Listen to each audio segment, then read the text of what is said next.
Mis hermanas mimadas insistieron en que les permitiera alquilar mi casa de vacaciones para obtener ganancias. Cuando dije que no, sus esposos invadieron la propiedad y ahora están enfrentando acusaciones por eso. Mi esposa y yo vivimos bien, somos una pareja sin hijos, ambos con carreras estables, y podemos darnos el lujo de hacer algunas cosas que nos gustan, viajar, invertir, en el caso de esta historia, comprar una casa de vacaciones en la montaña. El plan original era usar la casa ocasionalmente, pero principalmente dar ese regalo a mis padres, que siempre soñaron con tener un lugar así. Decidimos mantenerla registrada a nuestro nombre, pero dejamos claro que la casa era para ello. La relación con mis dos hermanas siempre ha sido complicada. Luana, de 38 años, y Karina, de 36, son 8 y 10 años mayores que yo. Nunca hemos sido cercanos, y, sinceramente, ellas no hacen mucho esfuerzo por ocultar cuánto envidian lo que mi esposa y yo hemos logrado. Ambas son amas de casa, con esposos que tienen buenos trabajos, pero no son exactamente organizados financieramente. La casa de vacaciones se convirtió en motivo de resentimiento en cuanto descubrieron que la habíamos comprado para nuestros padres. Aún así, nunca imaginé que las cosas llegarían al punto en el que estamos hoy. Todo comenzó en un asado que organizaron mis padres. Les encanta reunir a la familia, y mi madre insistió mucho para que mi esposa y yo fuéramos, aun sabiendo que detesto pasar tiempo con mis hermanas, sus maridos y sus hijos. Pero, para evitar conflictos, terminamos asistiendo. Cuando llegamos, ya había unas 20 personas allí, incluyendo vecinos y amigos de mis padres. Mis hermanas y sus esposos ya estaban bastante borrachos, y mi madre corría de un lado a otro tratando de controlar a mis sobrinos, 5 niños entre 6 y 11 años. Los primeros 30 minutos fueron tolerables. Saludé a algunas personas, me serví un plato de comida e intenté mantenerme alejado de mis hermanas. Pero, por supuesto, ellas no podían perder la oportunidad de fastidiar. Luana comenzó a quejarse de que llegamos tarde, de que no estábamos vestidos para la piscina y de que, según ella, arruinamos el ambiente. La ignoré. Mi esposa, siempre más educada, incluso intentó ser amable, pero no pasó mucho tiempo antes de darse cuenta de que solo querían causar problemas. El momento que definió el resto del día ocurrió cuando los niños, alentados por sus padres, comenzaron a empujar a las personas hacia la piscina. Primero fue una vecina de mis padres, que estaba parada cerca del borde. Tropezó, casi cayó, pero logró equilibrarse y solo se mojó los zapatos. La mujer se fue visiblemente molesta poco después. Pensé que mis cuñados intentarían controlar a los niños después de eso, pero les pareció hilarante la situación. Unos minutos después, mientras conversaba con otro invitado, vi por el rabillo del ojo a 3 de mis sobrinos corriendo hacia mí. Era obvio que iban a intentar empujarme también. Pero, a diferencia de la vecina, fui más rápido. Me aparté en el último segundo, y los 3 fueron directo a la piscina. ¿El problema? 2 de ellos no sabían nadar. Fue un caos. Mientras algunos invitados se lanzaban a la piscina para rescatar a los niños, mis cuñados empezaron a gritarme, diciendo que había sido irresponsable por no dejar que sus hijos me empujaran. Como si eso tuviera algún sentido. Para empeorar las cosas, los niños estaban grabando todo con los celulares de sus padres, que terminaron en el fondo de la piscina. Cuando mi cuñado intentó recuperarlos, tropezó y cayó al agua, completamente borracho. Después de eso, mi esposa y yo decidimos que ya habíamos aguantado suficiente. Recogimos nuestras cosas y nos fuimos sin despedirnos. A la mañana siguiente, mi madre me llamó llorando, diciendo que mis hermanas estaban furiosas conmigo y exigiendo que me disculpara por casi causar un accidente con los niños. Fue entonces cuando me di cuenta de que eso era solo el comienzo. Después del asado, mi esposa y yo decidimos que lo mejor sería tomarnos un descanso de las reuniones familiares. El drama fue tan ridículo que ni siquiera podíamos reírnos de la situación. Bloqueé a mis hermanas y a mis cuñados en redes sociales y en el celular, porque los mensajes que estaban enviando eran absurdos. Básicamente me acusaban de ser irresponsable por no dejar que sus hijos me empujaran a la piscina, arruinando mi propio teléfono en el proceso. ¿Tiene sentido? Claro que no. Pero, para ellos, la culpa era mía. La relación con mis hermanas siempre ha sido complicada, pero nunca imaginé que su envidia alcanzaría proporciones tan grandes. Siempre sentí que veían mi vida como un recordatorio de lo que no tenían, una relación estable, seguridad financiera y libertad para tomar decisiones sin ataduras. No es que mi vida sea perfecta, pero ellas hicieron de esto un juego de comparaciones constante, que comenzó a empeorar después de que compré la casa de vacaciones. La casa se convirtió en una obsesión para ellas. Cuando les conté que había comprado la propiedad para mis padres, fue como si hubiera echado gasolina a un fuego que ya estaba encendido. Empezaron con comentarios pasivo-agresivos, del tipo, qué elegante que puedan comprar una segunda casa o ya que la casa es para la familia, ¿no crees justo que nosotros también podamos usarla? Al principio, lo dejé pasar. En la práctica, la casa era de mis padres, y ellos podían invitar a quien quisieran. Pero pronto quedó claro que mis hermanas creían tener derecho a más que solo visitarla. Unos meses después, me enteré de que una de ellas, probablemente Luana, estaba alquilando la casa a amigos y conocidos. Lo descubrí por casualidad, cuando subí hasta allí para dejar algunas herramientas en el cobertizo. Encontré a una familia que nunca había visto en mi vida diciendo que se estaban hospedando allí por una semana, invitados por mi hermana. Me pareció extraño, pero en el momento no quise causar problemas. Le envié un mensaje preguntándole qué estaba pasando, y su respuesta fue algo como, «Son amigos míos». Pensé que no habría problema. Eso me incomodó, pero no hice nada de inmediato. Supuse que mis padres sabían y lo habían permitido. Sin embargo, ellos no tenían ni idea. Fue mi padre quien me contó la verdad semanas después. Luana estaba cobrando alquiler por la casa y quedándose con el dinero. Esto no fue un caso aislado, ya lo había hecho varias veces, incluso con amigos de mis cuñados. Karina también lo sabía, pero no dijo nada. Probablemente porque, en el fondo, planeaba hacer lo mismo. Mi paciencia llegó al límite. Llamé a mis padres para conversar, les expliqué lo que estaba pasando y sugerí que cambiáramos las cerraduras e instaláramos un sistema de seguridad. Mis padres quedaron devastados. Mi padre, sobre todo, sintió que lo habían traicionado sus propias hijas, y mi madre no hacía más que disculparse por todo. El problema es que son buenas personas, pero evitan los conflictos a toda costa. Por eso dejaron que las cosas llegaran a este punto. Cambiamos las cerraduras, instalamos cámaras y modificamos el código del portón. Eso debería haber terminado el problema, pero fue entonces cuando la situación se salió totalmente de control. Mis hermanas, por supuesto, no estaban nada contentas con los cambios. Empezaron a presionar a mis padres, diciendo que estaban siendo injustas y que la casa también era de ellas, porque era parte de la familia. Cuando mis padres les dijeron que no podían hacer nada, volvieron a atacarme. Luana y Karina se presentaron en la puerta de mi casa sin previo aviso, acompañadas de sus maridos. Fue la primera vez que los cuatro estaban juntos desde el desastroso asado. La conversación empezó tensa y solo empeoró. Insistían en que era mi deber como hermano dejar que usaran la casa como quisieran. Incluso sugirieron que debería transferir oficialmente la propiedad a mis padres para mantener la paz. Cuando les dije que no iba a hacerlo, la situación se descontroló. Comenzaron a gritar, acusándome de ser un egoísta y de querer parecer mejor que ellos. Karina llegó a decir que yo debería pagar la universidad de sus hijos, ya que la familia ayuda a la familia. Estaba tan perplejo por la audacia que no pude evitar reír, lo que obviamente los enfureció aún más. Después de más de una hora de gritos y acusaciones, finalmente se fueron. Pero la paz duró poco. Al día siguiente, comenzaron a enviar mensajes a mi esposa, tratando de convencerla de intervenir. Ella, que ya estaba al límite, también los bloqueó. Fue entonces cuando decidimos cortar el contacto por completo. No íbamos a tolerar más este tipo de abuso. Después de bloquear a mis hermanas y a sus maridos, pensamos que finalmente el drama haría una pausa. No podíamos estar más equivocados. Su obsesión con la casa de vacaciones solo creció, especialmente porque ahora estaban oficialmente impedidos de usarla. A pesar de eso, continuamos con nuestro silencio estratégico. Mis padres nos apoyaban, pero estaban en medio del fuego cruzado, y era evidente que esto les estaba afectando. Un mes después, recibí una llamada de mi padre. Estaba visiblemente incómodo, lo que ya era una mala señal. Me contó que Luana estaba en serios problemas financieros. Aparentemente, ella y su marido habían estado viviendo muy por encima de sus posibilidades. Habían maxeado sus tarjetas de crédito, atrasado pagos de los autos e incluso puesto en riesgo el alquiler de su propia casa. Para empeorar las cosas, gran parte del dinero extra que conseguían provenía de alquilar la casa de vacaciones. Y como ya no podían hacerlo, estaban quedándose sin opciones. Mi padre dijo que Luana había suplicado ayuda financiera, pero él no tenía mucho que ofrecer. Mis padres viven cómodamente, pero no tienen grandes ahorros. Dependen de su jubilación y de una pequeña pensión, y su casa ya está pagada. No podían ayudar a mi hermana sin comprometer su propia estabilidad. Fue entonces cuando sugirió que, tal vez, yo podría hacer algo. Perdí la paciencia. Le expliqué calmadamente que ayudar financieramente a alguien que claramente no sabe administrar su dinero sería como echar gasolina al fuego.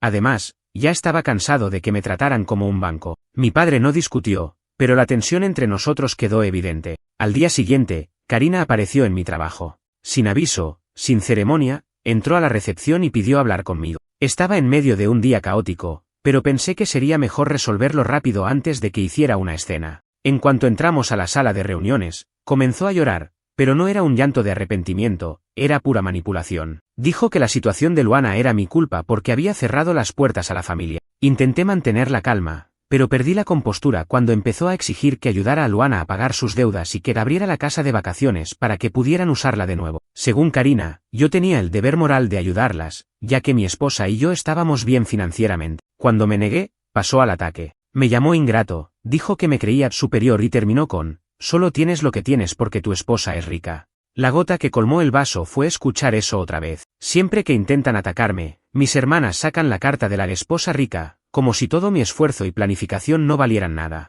Eché a Karina y le advertí que si ella o Luana volvían a aparecer en mi trabajo, llamaría a seguridad. Poco más de 2 semanas después de ese incidente, ocurrió el momento más absurdo de toda la historia. Estaba regresando de almorzar con mi esposa cuando recibí una llamada de nuestro nuevo administrador de la propiedad, David, a quien contratamos para cuidar la casa de vacaciones. Me contó que el sistema de cámaras había detectado movimiento en la entrada de la propiedad. Hasta ahí, todo bien, podría haber sido un animal, ¿cierto? Error. David revisó las imágenes y vio a los maridos de mis hermanas cortando la cadena del portón con una sierra eléctrica. Lograron entrar a la propiedad y comenzaron a forzar la puerta principal, dañando la cerradura y la madera alrededor. Como si no fuera suficiente, también forzaron la puerta del cobertizo y manipularon algunas herramientas y equipos que yo guardaba allí. Estaba claro que intentaban retomar el control del lugar. Lo que no sabían era que David ya había llamado a la policía. Cuando salieron por la puerta principal, se encontraron cara a cara con los oficiales. Su desesperación fue hilarante, intentaron inventar historias, dijeron que tenían autorización para estar allí e incluso insinuaron que yo estaba de acuerdo con la invasión. Pero los policías no eran tontos. Los arrestaron en el acto por invasión de propiedad, daños materiales y amenazas verbales. Sí, amenazas. Durante la intervención, ambos comenzaron a gritar que, si no retiraba los cargos, me harían pagar por esto. Me enteré de todo esto unas horas después, porque, irónicamente, mi esposa y yo estábamos disfrutando un día sin teléfonos. Solo vimos los mensajes y llamadas al final de la noche, cuando ya estaba todo resuelto. Mi primera reacción fue pura rabia. Mi segunda, llamar a David para agradecerle por haber actuado tan rápido. La tercera fue decidir que no iba a dejar que esto pasara desapercibido. Después de escuchar todo el relato sobre la invasión, llamé a la comisaría a la mañana siguiente y fui directo al grano. No había ningún malentendido. Los maridos de mis hermanas habían invadido mi propiedad, dañado el portón, las cerraduras e incluso revisado el cobertizo. Quería presentar una denuncia formal y asegurarme de que enfrentaran las consecuencias legales. Mi esposa, siempre más equilibrada, intentó convencerme de esperar, pero yo estaba decidido. Esto ya había llegado demasiado lejos. Mientras los dos aún estaban en la cárcel, mis hermanas empezaron a actuar. Recibí llamadas interminables de números desconocidos y mensajes de texto suplicantes, amenazantes e incluso intentos de chantaje emocional. El primer mensaje de Luana decía algo como, vas a destruir nuestras familias si no retiras las acusaciones. Por su parte, Karina fue más agresiva, si no paras con esta tontería, nadie más de la familia querrá saber de ti. Como si el nivel de absurdo de esta situación no fuera suficiente, lo que más me enfureció fue darme cuenta de que mis hermanas no estaban preocupadas por lo que sus maridos habían hecho. No reconocieron su error ni por un segundo, solo les preocupaba protegerlos y garantizar que no enfrentaran las consecuencias. No hubo una sola disculpa ni ninguna admisión de culpa. Todo giraba en torno a cómo yo estaba siendo cruel al no dejarlo pasar. Mientras tanto, mis padres estaban devastados. Mi padre, quien siempre ha sido el más racional de la familia, dijo que consideraba la actitud de mis cuñados imperdonable. Mi madre, por otro lado, estaba en una posición difícil. Aunque también creía que lo que hicieron fue horrible, intentó apelar a mí, pidiéndome que considerara retirar las acusaciones, por el bien de la familia. Entiendo su punto, pero esta vez fui firme. Le expliqué que esta situación no era solo un caso de berrinche o drama familiar. Ellos invadieron mi propiedad, dañaron cosas que me pertenecen, y en el proceso, cruzaron todos los límites. Retirar las acusaciones significaría que cualquier cosa que hicieran en el futuro sería tolerada. Mi madre lloró, dijo que no sabía cómo manejar a la familia, y mi única respuesta fue, mamá, si hubieran hecho esto en tu casa, también estarías furiosa. Los días siguientes fueron caóticos. Los maridos de mis hermanas consiguieron un abogado y pagaron la fianza, saliendo de la cárcel el sábado. Tan pronto como salieron, comenzaron a difundir la narrativa de que todo había sido un malentendido y que tenían el derecho de usar la casa porque era para la familia. Por supuesto, nadie creyó esa versión, pero eso no les impidió intentarlo. Como si toda la confusión legal no fuera suficiente, el conflicto subió de nivel. La semana siguiente, Luana y Karina aparecieron en la puerta de mis padres. Estaban furiosas porque, según ellas, mis padres tenían la obligación de intervenir y convencerme de liberar la casa de vacaciones para calmar las cosas. Mi padre, cansado, les dijo que ese era mi problema y que no iba a involucrarse. Mi madre, una vez más, intentó apelar a lo emocional, pero esta vez mi padre intervino y terminó la discusión. Después de eso, los mensajes volvieron. Luana envió un largo mensaje de texto diciendo que yo estaba destruyendo la unidad familiar y que necesitaba replantear mis prioridades. Karina intentó un enfoque diferente, diciendo que, si no resolvía la situación, no les quedaría más opción que demandarme por daños emocionales. Eso casi me hizo reír, pero también dejó claro que estaban desesperadas. En este punto, decidí tomar medidas más drásticas para proteger la casa. Contraté nuevamente a David, el administrador de la propiedad, para instalar cámaras adicionales y reforzar las cerraduras. Además, reemplacé la cadena del portón por una más resistente y cambié los códigos de seguridad. David incluso sugirió un sistema de vigilancia remoto que notifica automáticamente a la policía en caso de una invasión. Acepté sin pensarlo 2 veces. También comencé a documentar todo. Tomé fotos de los daños, guardé todos los mensajes e incluso le pedí a David que escribiera un informe detallado sobre la invasión. Mi objetivo era claro: si intentaban algo en el futuro, tendría todas las pruebas necesarias para demandarlos o asegurarme de que enfrentaran las consecuencias legales. La tensión alcanzó su punto máximo cuando los maridos de mis hermanas intentaron regresar a la casa de vacaciones. Esta vez no llegaron a entrar, las cámaras los detectaron antes de que pasaran el portón. David actuó rápidamente, notificando a la policía, que llegó en cuestión de minutos. Cuando los confrontaron, alegaron que estaban allí para recuperar objetos personales. Por supuesto, no había ningún objeto personal suyo en la casa, lo que solo reforzó la idea de que estaban dispuestos a mentir para seguir causando problemas. Después de este incidente, quedó claro que necesitaba algo más definitivo. Contacté a un abogado especializado en disputas familiares y comencé a trabajar en la posibilidad de obtener órdenes de restricción contra los 4.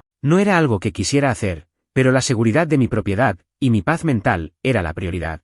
Mientras tanto, mi esposa, que había sido paciente hasta entonces, llegó a su límite. Me dijo: o resuelves esto de una vez, o ellos seguirán haciendo de nuestra vida un infierno. Sabía que tenía razón, pero aún me costaba creer que todo esto estaba ocurriendo por una casa de vacaciones. Después del segundo incidente, en el que los maridos de mis hermanas fueron sorprendidos intentando entrar nuevamente a la casa de vacaciones, me di cuenta de que la situación no se resolvería sola. Las medidas que ya había tomado, bloquear contactos, reforzar la seguridad, cortar lazos, claramente no eran suficientes. Decidí escalar el conflicto hacia una solución definitiva, incluso si eso significaba más enfrentamientos y desgaste emocional. El primer paso fue una reunión con el abogado que contraté. Él sugirió que, además de demandar a los invasores por los daños a la propiedad y presentar una denuncia formal, también solicitáramos órdenes de restricción. Explicó que, si hubiera una violación futura, las consecuencias legales serían aún más graves. Mi esposa y yo estuvimos completamente de acuerdo. Mientras tanto, mis padres seguían en medio del fuego cruzado.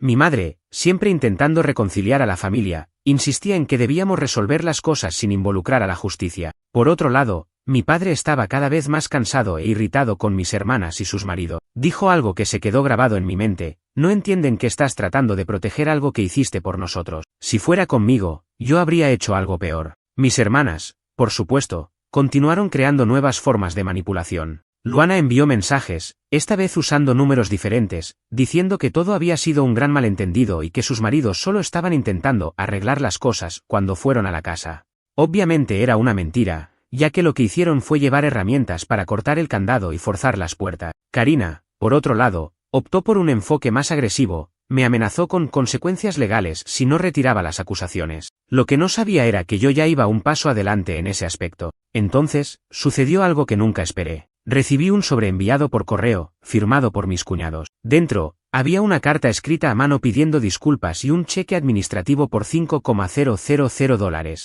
La carta decía que estaban arrepentidos y reconocían sus errores, enumerando los daños que habían causado y prometiendo pagar más, si era necesario, para cubrir las reparaciones. También mencionaron que harían lo que fuera necesario para evitar demandas u órdenes de restricción, porque ambos temían perder sus empleos. Me sentí desconfiado. Que alguien pasara de amenazas e invasiones a una disculpa formal tan rápido parecía demasiado conveniente. Llamé a mi abogado, quien recomendó aceptar el cheque con reservas y usarlo como parte de una negociación formal. Comenzó a preparar un acuerdo de liberación mutua que incluiría pago completo por los daños causados a la propiedad, prohibición de cualquier contacto futuro conmigo, con mi esposa o con la propiedad, renuncia de ambas partes a cualquier derecho de litigio futuro relacionado con la casa. Mientras mi abogado trabajaba en el acuerdo, recibí una llamada inesperada de Karina. Parecía abatida, casi desesperada, y me suplicó que encontráramos una solución que no implicara más demandas ni órdenes de restricción. Le expliqué que el acuerdo estaba en proceso y que esa era la última oportunidad de resolver las cosas sin arrastrar la situación durante años en la justicia. Karina, aunque visiblemente renuente, dijo que convencería a su marido y a Luana de firmar. La firma del acuerdo tuvo lugar pocos días después. Mi abogado insistió en que yo no estuviera presente, así que todo fue mediado por él y los abogados de mis hermanas y cuñados. Según mi abogado, el ambiente era tenso. En un momento dado, el marido de Karina, quien parecía haber tomado el control de la situación, les ordenó a ella y a Luana que se callaran cuando empezaron a quejarse de los términos del acuerdo. O firman, o resuelvo esto solo, les dijo, claramente cansado del conflicto. Después de mucha discusión, firmaron. El acuerdo prohibía cualquier contacto directo conmigo o con mi esposa, y cualquier intento de acercarse a la propiedad sería considerado una violación grave, con multas automáticas y la posibilidad de nuevas acusaciones penales. También incluía un pago adicional de $2.500, sumando un total de $7.500, para cubrir cualquier reparación o gasto adicional que surgiera. Para mí, era suficiente. Lo que más me sorprendió fue cómo me sentí al leer nuevamente la carta de disculpa. Esperaba sentirme satisfecho o aliviado, pero en realidad sentí rabia. Sus palabras eran vacías, claramente motivadas por el miedo a las consecuencias legales y financieras. No había nada genuino allí, y eso solo reforzó mi decisión de cortar cualquier lazo con ello. Después de que todo se formalizó, decidí subir a la casa para verificar personalmente los daños. Cuando vi la destrucción que causaron, el portón cortado, las puertas arañadas y forzadas, herramientas esparcidas por el cobertizo, sentí una mezcla de ira y tristeza. No era solo una cuestión de dinero o propiedad, era un ataque directo a la confianza que mis padres, mi esposa y yo habíamos depositado en ellos. Al regresar a casa, hablé con mi esposa y por primera vez en meses, sentí que finalmente estábamos dejando atrás esta pesadilla. Ella estuvo de acuerdo, diciendo que lo más importante era enfocarnos en nuestra vida y evitar cualquier otro contacto con ello. Después de que el acuerdo se formalizó, mi esposa y yo nos esforzamos por retomar la normalidad en nuestras vidas. Aunque habíamos cerrado el capítulo legal, las cicatrices emocionales de la situación seguían ahí. La relación con mis padres, por ejemplo, se volvió más delicada. Estaban claramente divididos entre apoyarme y su deseo de mantener a la familia unida. Era como si hubieran perdido la esperanza de que todo pudiera volver a ser como antes. Unas semanas después, mi padre me invitó a cenar. Se veía más serio de lo habitual, lo que me puso algo nervioso. Durante la cena, admitió que estaba preocupado por las consecuencias de la ruptura familiar. Dijo algo como, hijo, sé que tienes razón en todo lo que has hecho, pero es difícil para tu madre ver a sus hijas en esta situación. Entendí lo que quería decir, pero fui honesto. Le expliqué que ya no tenía la energía para lidiar con la toxicidad de mis hermanas y que el acuerdo que firmamos era la única manera de proteger mi tranquilidad. También aproveché para recalcar que las acciones de ellas no eran culpa ni de él ni de mi madre. Si alguien había destruido la dinámica familiar, habían sido ellas mismas. Mi madre, que había estado más callada de lo normal, comenzó a llorar y dijo, yo solo quería que todos pudieran entenderse. Mi corazón se encogió, porque, por más que quisiera tranquilizarla, sabía que no había nada que pudiera hacer. Cuando la confianza se rompe de forma tan grave, no hay manera de volver atrás. Mientras tanto, las cosas con mis hermanas parecían estar tranquilas, al menos en apariencia. No hubo más intentos de contacto directo, y respetaban las cláusulas del acuerdo. Pero sabía que no estaban nada contentas con la situación. Escuché de amigos en común que Luana y Karina se quejaban constantemente de cómo yo había dado la espalda a la familia. Eso ya no me molestaba, para mí, eran solo las consecuencias de sus propias decisiones. Poco después, comencé a considerar seriamente qué hacer con la casa de vacaciones. La idea de venderla empezó a parecer cada vez más atractiva. Aunque mis padres todavía querían usarla ocasionalmente, la propiedad se había convertido en un símbolo de conflicto, y cada visita me recordaba el drama que había generado. Hablé con mi esposa y luego con mis padres sobre la posibilidad de venderla. Mi padre fue directo, si crees que es lo mejor para ti, hazlo. Lo entendemos. Mi madre, por otro lado, parecía un poco triste, pero estuvo de acuerdo, diciendo que lo único que quería era que yo tuviera paz. Aún así, decidí esperar un poco más antes de tomar una decisión final. Contraté a David para que continuara cuidando de la propiedad e implemente más medidas de seguridad, incluidas señales visibles que informaban que la zona estaba vigilada las 24 horas. También hice pequeñas reparaciones a los daños causados por los maridos de mis hermanas y me tomé un tiempo para organizar los documentos de la propiedad.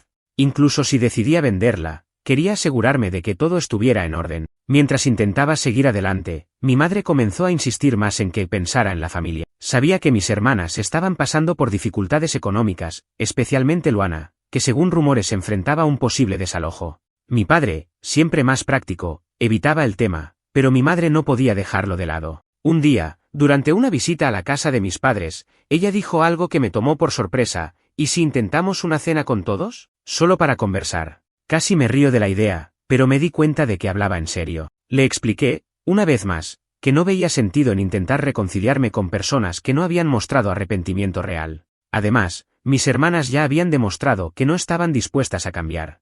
Ese ciclo de manipulación y abuso tenía que terminar. A pesar de eso, la presión me molestó. Era difícil no sentirme culpable al ver a mi madre tan afectada por todo esto. Decidí distanciarme un poco más, tanto de ella como de mi padre, para darles espacio para procesar la situación sin que yo estuviera en el centro del conflicto. Fue una decisión difícil, pero necesaria. Poco antes de fin de año, ocurrió algo sorprendente. Recibí una carta de Karina. No era un mensaje de texto ni algo casual, sino una carta escrita a mano, y por lo que parecía, había puesto un esfuerzo real en escribirla. En la carta, pidió disculpas por su comportamiento y el de su marido, admitió que se habían excedido y dijo que quería encontrar una forma de reconstruir la relación. No mencionó a Luana ni incluyó ninguna disculpa de su parte, pero dejó claro que hablaba solo por ella misma. Me sentí dividido. Una parte de mí quería creer que la carta era sincera, pero otra sabía que esto podría ser otro intento de manipulación. Le mostré la carta a mi esposa, y después de mucho discutirlo, decidimos que no íbamos a responder. No porque no apreciáramos el gesto, sino porque sabíamos que abrir esa puerta nuevamente podría traer más problemas. Mi esposa lo resumió perfectamente: si realmente ha cambiado, lo demostrará con el tiempo. Las palabras son fáciles, las acciones dicen mucho más. La carta de Karina seguía rondando en mi cabeza. No era fácil ignorar la posibilidad de que estuviera intentando dar un paso en la dirección correcta, pero la herida de lo que ella y el resto de la familia habían hecho seguía demasiado fresca. Después de algunos días reflexionando, decidí mantener mi postura. No respondería. Si era sincera, como dijo mi esposa, tendría tiempo para demostrarlo.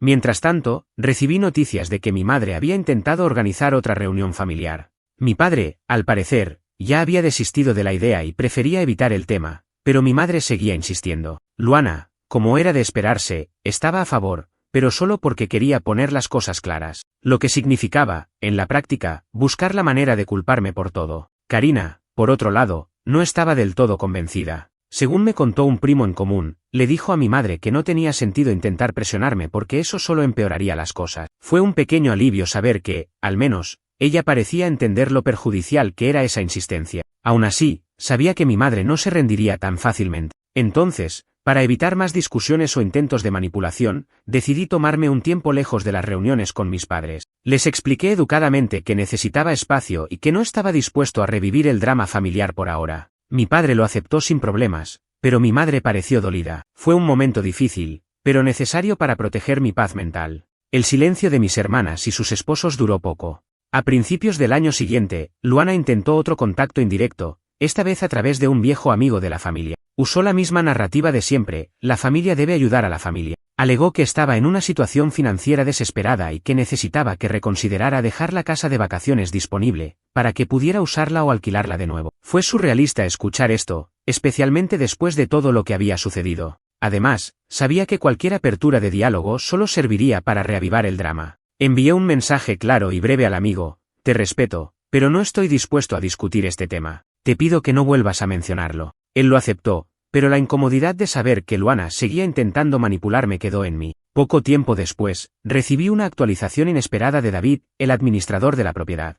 Había captado imágenes de las cámaras de seguridad que mostraban un coche desconocido intentando subir por la carretera privada hasta la entrada. No llegaron a forzar nada, pero estaba claro que estaban evaluando cómo acceder. No pude identificar el coche, pero, dado el historial, mis sospechas recayeron inmediatamente en los esposos de mis hermanas. David sugirió reforzar aún más la seguridad, incluyendo alarmas que notificaran directamente a la policía local en caso de intento de invasión. Estuve de acuerdo sin dudarlo. Si alguien intentaba cruzar los límites nuevamente, enfrentaría consecuencias aún más severas. Con todas estas tensiones en el aire, tomé mi decisión final sobre la casa: la vendería. Aunque mis padres aún tenían cierto apego al lugar, era evidente que la propiedad se había convertido en un punto de discordia insostenible. La casa, que originalmente debía ser un regalo y un refugio para ellos, terminó siendo el centro del caos familiar.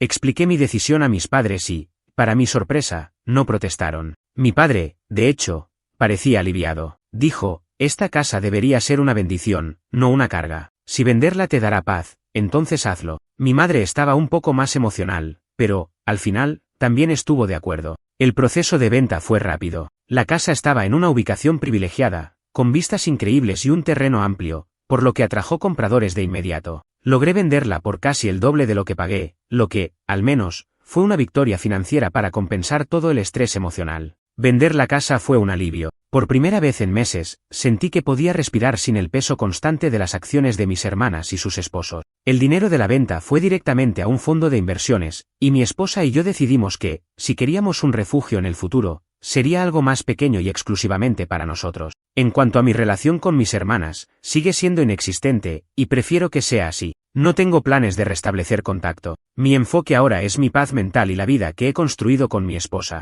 Mi madre aún intenta ocasionalmente sugerir una reconciliación, pero mi padre, afortunadamente, parece entender que hay puentes que no se pueden reconstruir. Mi pequeña fantasía, como dije antes, es no volver a saber de ellas nunca más. Si cambiarán o no, es algo que solo el tiempo dirá. Pero, por ahora, la distancia es mi mayor aliada. Gracias a todos por escucharme. Escribir todo esto fue como una terapia, y las perspectivas que recibí en los comentarios me ayudaron a lidiar con las emociones intensas de este drama. Espero que ninguno de ustedes tenga que pasar por algo parecido.